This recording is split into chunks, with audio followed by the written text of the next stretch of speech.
Alright, magandang araw po sa inyong lahat mga kababayan. Batang Maynila to it's. Mabilisan lang ito mga kababayan. Itong si Richard Hidarian ay tinanong po si Justice Carpio. Si Justice Carpio mga kababayan ay isang kilalang legal luminary. Napakagaling po na abogado, dalubhasa sa batas, eksperto sa batas. So tinanong niya itong si Justice Carpio kung ito bang si Rowena Guanzon na nagyayabang mga kababayan. Ayabang na ito ni Rowena Guanzon kung magsalita kala mo sobrang galing, napakagaling. Diba nung medyo hindi nagkaintindihan si Maluti Kia at itong si Yusek Claire Castro nag-react si Guanzon, sabi niya kami ang magharap ni Yusek Castro. Parehas kami abogado. Abogado laban sa abogado. Yabang ni Guanzon no? Napakayabang Maliban sa kanyang pagiging matapobre. Napakayabang. Natatandaan niyo ba yung pinagmumura niya dyan sa Rockwell Mall? Yung pinagmumura niya, abogada rin. At etong si Rowena Guanzon, kapag wala kang Rolex at wala kang Gucci, ang tingin sa'yo napakababa. Mababang uri. Kinakailangan meron kang Rolex sa Gucci. Pag wala. Napakababa ng tingin sa'yo neto ni Rowena Guanzon. At hindi ka pwedeng magreklamo sa kanya. Hindi mo siya pwedeng sitahin kapag wala kang Rolex at wala kang Gucci. Ganyang katindi ang kayabangan ng tulongges na to, si Rowena Guanzon. So feeling niya, sobrang galing niya, napakagaling niya. Kaya tinanong siya ni Richard Hidarian, itong si Justice Carpio. Justice Carpio, si Rowena Guanzon po ba ay isang legal luminary? O bago natin malaman ang sagot ni Justice Carpio, ano ba ang legal luminary? Eto, chinek ko na para alam natin. Alam niyo naman tayo handa, laging handa. Boy Scout of the Philippines. Alright. Sa Tagalog, ang legal luminaries ay tumutukoy sa mga batikang abogado, hukom o dalubhasa sa batas na may malaking impluensya sa larangan ng hustisya at jurisprudence dahil sa kanilang talino, integridad at kontribusyon sa pagpapabuti ng sistema ng batas. Madalas na tinatawag na mga higante ng batas o mga batikang legal na scholar o puno ng batas. O gaya ni Carpio Ascuna na may malalaking ambag sa jurisprudence. Ayan po yung ibig sabihin ng legal luminaries. Yung mga matitibay talaga at talagang merong ambag dito sa jurisprudence at talagang mga batikan, mga higante ng batas. Ayan po yung legal luminary. So natanong ni Hidarian, Justice Carpio, ito bang si Rowena Guanzon ay legal luminary? Ang ginawa ni Justice Carpio, natawa lang Natawa lang si Justice Carpio. At sabi niya, she's not a jurist. Jurist, J-U-R-I-S-T. She's not a jurist. Ano ba ibig sabihin ng jurist? Tinawanan lang siya, hindi legal luminary. Pinagtawanan lang ni Carpio itong si Recibo Angson. She is not a jurist. Bago natin tingnan kung ano ibig sabihin ng jurist, kung matatandaan ninyo, si Marcoleta, tinanong din ni Richard Hidarian, itong si Justice Carpio, ito po bang si Marcoleta ay isang legal luminary? Isang batikan pagdating sa batas?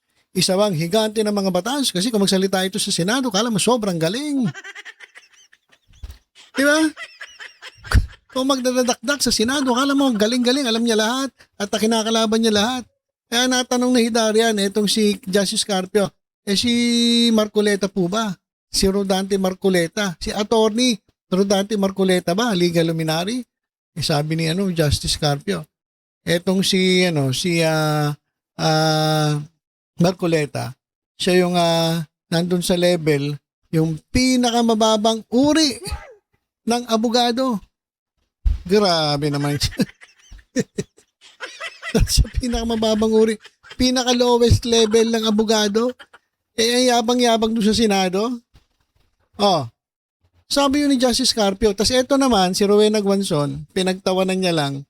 Sabi niya, she's not a jurist. Ngayon, nag-search na ako para mabilis. Alam niyo naman. Para at least, alam natin yung pinag-uusapan natin. Okay. Ano ba ang jurist? Sa Pilipinas, ang salitang jurist ay karaniwang isinasalin bilang dalubhasa sa batas, eksperto sa batas. Ang jurist ay isang taong may malalim na kaalaman sa batas, tulad ng hukom o judge, maestrado ng Korte Suprema, propesor ng batas, legal scholar o manunulat ng batas.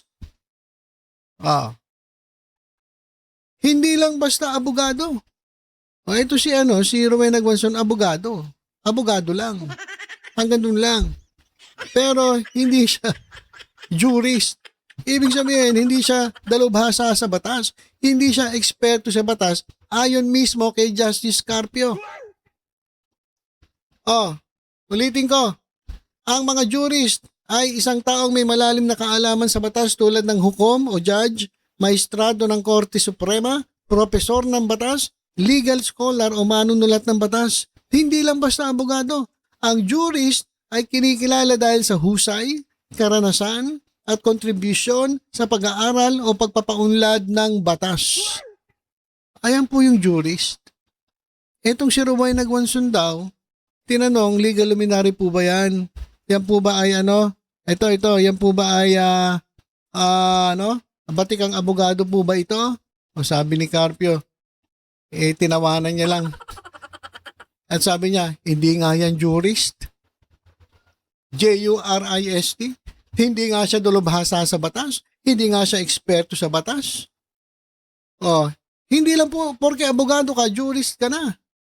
At ikaw ay isang legal luminary na. Hindi po ganun yon. Dahil ang jurist ay kinikilala dahil sa husay, karanasan, kontribusyon sa pag-aaral o pagpapaunlad ng batas. Okay. Ito, bigyan ko kayo ng mga kilalang mga jurist sa Pilipinas at kung bakit sila itinuturing na dalubhasa sa batas. Kasi iba yung abogado lang eh. Diba? Abogado nga. Dadakdak, galing magdadakdak. Pakayabang. Hindi naman pala legal luminary. Hindi naman pala jurist. Ito mga kilalang jurist sa Pilipinas, mga kababayan, para sa inyong kaalaman, bibigyan ko kayo ng mga halimbawa kung sino talaga ang magagaling, mga legal luminary, mga jurist. Unang-una, si Chief Justice Hilario G. Davide Jr. Ayan po ay kinikilala sa isa sa pinakamagaling na legal luminary at isang jurist po dito sa ating bansang Pilipinas. Si Chief Justice Hilario Davide Jr. Dating puno, maestrado ng Korte Suprema, kilala sa mga desisyon tungkol sa konstitusyon at sa rule of law. Okay, Chief Justice Hilario Davide Jr. Pangalawa, Justice Jose P. Laurel. Ayan po yung mga jurist. Dating Associate Justice ng Korte Suprema at Pangulo ng Pilipinas. Isang ginagalang na legal scholar. Ang dalawa na yun naibigay ko sa inyong halimbawa kung sino yung mga legal luminaries na talagang mga jurist, yung magagaling. Mga higanti po pagdating sa batas. Si Davide, si Laurel. Pangatlo, si Justice Isagani A. Cruz. Dating maestrado ng Korte Suprema, sikat sa kanyang mga aklat at paliwanag sa constitutional law. Justice Isagani Cruz. Pangapat, Chief Justice Artemio B. Panganiban. Dating punong maestrado, kilala sa konsepto ng judicial reform at pagsusulong ng katarungan. So, apat na po yung nabanggit ko ng mga jurist. Panlima, Justice Antonio T. Carpio. Dating Senior Associate Justice, kilala sa mga sulatin at paninindigan sa international at constitutional law. Eto si Justice Carpio, merong karapatang magsalita. At pwede siyang magsalita ng kung sino talaga ang mga magagaling sa batas. Dahil siya mismo kasama, kabilang siya. Kagaya nung apat pang binanggit ko. Ulitin ko mga kilalang jury sa Pilipinas para alam natin. Chief Justice Hilario Davide Jr., Justice Jose P. Laurel, Justice Sagani A. Cruz, Chief Justice Artemio B. Panganiban, at Justice Antonio T. Carpio. No, yan po yung mga tatanungin ninyo. Tinanong si Carpio, si Rowena Guanzon po ba? Magaling po ba yan? Higante po ba sa batas yan? Legal luminary po ba yan? Tinawanan lang ni Carpio. Nagpapatawa ka ba, Richard Hidarian? Nagpapatawa ka ba? Are you kidding, Richard Hidarian? Paano mo masasabi na si Rowena Guanzon ay isang legal luminary, hindi nga siya jurist? Nako. Marami na naman mag-iyak ang mga didilis dito, lalong-lalo na yung mga mananeros. Yung mga mananeros, manganganit na naman aanin yan. Lalo na yung smoke melon nila. Yung smoke melon. Na kung kumanyain, kala mo kung sino. Malaya. Ay nako. Mga barateros. Gagawa lang, kukuha lang kayo ng spokesperson. Ngongo pa. Okay, so yan po mga kababayan. Yan po yung mga yung mga magagaling sa batas, mga dalubhasa sa batas, eksperto sa batas. Hindi po ikaw ay abogado, legal luminary ka na. At hindi porke abogado ka, jurist ka na. Hindi po.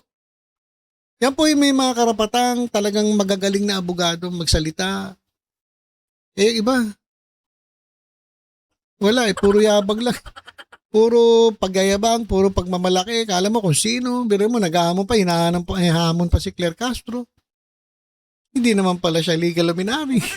Hindi naman pala siya jurist. Ibig sabihin, ordinaryong abogado lang. Ordinaryong abogado lang. Ayon kay Justice Carpio. Iyak na naman yan, sigurado. Mumurahin na naman yan si Justice Carpio. Tingnan ninyo. Sa kaya yung abogado na puro mura.